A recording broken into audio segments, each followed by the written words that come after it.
For Donald Trump, adoration is oxygen.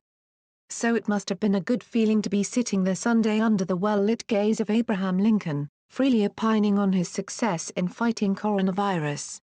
It felt so good, in fact, that he couldn't help himself. He's been treated worse than Lincoln by the press, he told us, in a lame attempt to explain his bullying behavior toward questioning journalists. Nary a gasp from across the stage at the troubles President Lincoln actually faced in trying to unite a divided country. Not that it would have made a difference anyway. Trump is on a mission. He needs to move on, convince the country that he's led the nation brilliantly through the worst of COVID-19, that he will find a quick cure, that the country will make a miraculous recovery and that life will get back to normal. And fast. Or, as he put it in a tweet over the weekend, hopefully our country will soon mend. We are all missing our wonderful rallies, and many other things. As if rallies are what people are missing.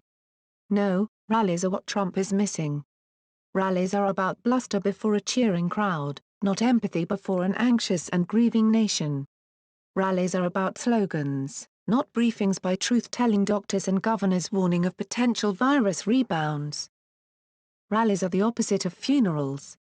It must be hard for Trump. The master of changing the subject, according to one knowledgeable source, just wants it all to go away. And he's having a difficult time convincing the nation that it will.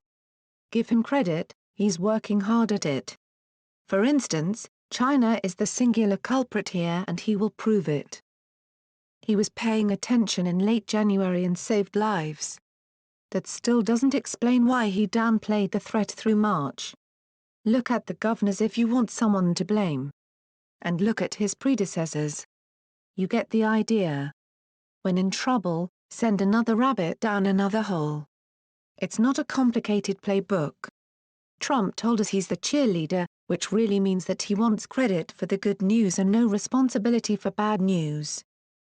He's the savior, in his own mind. So even when the president is forced to revise the death toll upward, the numbers are the numbers, he can say, we're going to lose anywhere from 75, 80 to 100,000 people. That's a horrible thing. This should have been stopped in China. But if we didn't do it, shut down the economy, the minimum we would have lost is 1.2 million, 1.4, 1.5. It's possible higher than 2.2. Just looking for silver linings and credit everywhere. To top it off, what enrages Trump is that the public isn't nodding in unison, perhaps because this virus is actually about them. As Trump took over the now extinct coronavirus task force briefings, the public saw the president in all his glory, full of grievance and anger.